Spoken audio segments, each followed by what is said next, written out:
And we're going to talk about dividing fractions. So in your quadrants, whichever quadrant you put divide in, you're going to put these steps.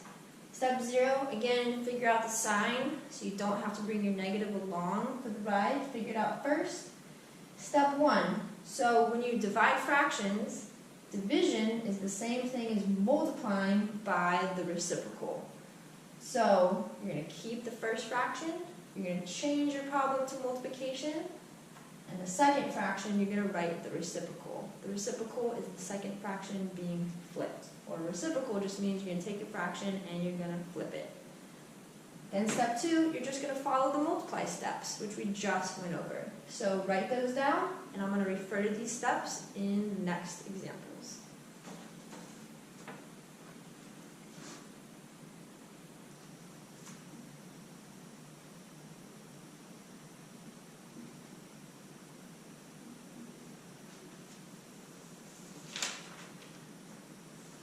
Alright, so we have 13 over 15 divided by 7 over 10.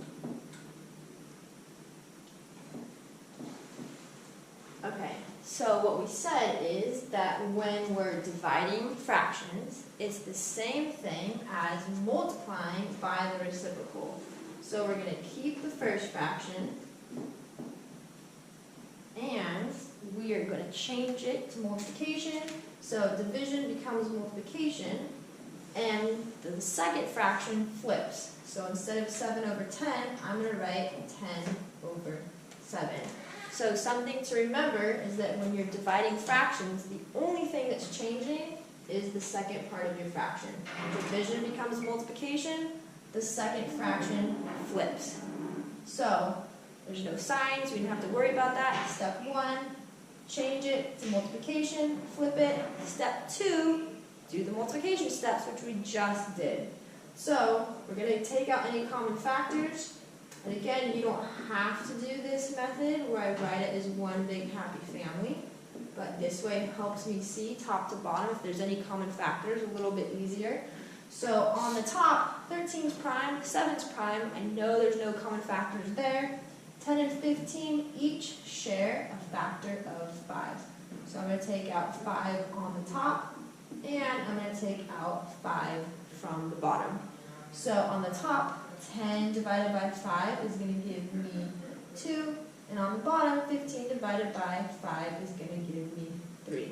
So again, following our multiplication steps, I'm now going to multiply across. So multiplying tops, 13 times 2 is 26. Multiplying the bottom, 3 times 7 is 21. So our final answer, 26 over 21. And again, it's in simplest form because we got rid of our common factors before we multiplied. So division, just like multiplication, with just one extra step, where instead of just dividing across, you're going to multiply by the reciprocal. Okay, so on the next one, we're going to do 8 over 3 divided by 2. So anytime you do operations with a whole number, like what I was saying in the last video, it helps to write it over 1. So when we're dividing, again, look for, so if you have negatives, figure out the sign, there's no negatives, don't have to do that. Step 1 with division, I'm going to keep the first fraction, so nothing changes there. What is changing is the second part. Division changes to multiplication. The second fraction gets flipped. That's called the reciprocal.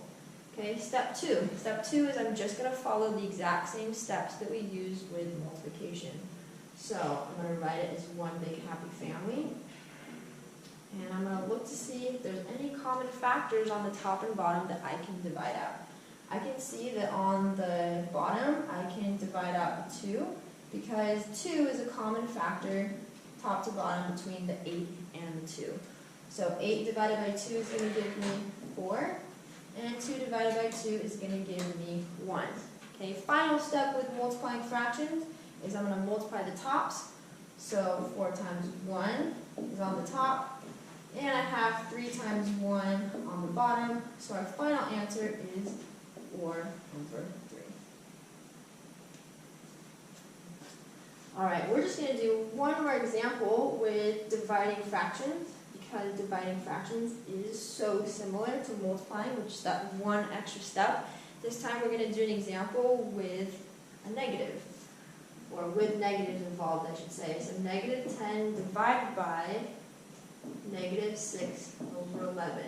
So step 0, figure out your sign.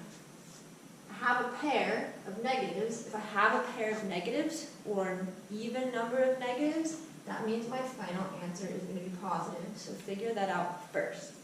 Okay, next step. I'm going to put that over 1 since it's a whole number. It's not part of the steps, but that's just something that makes it more helpful.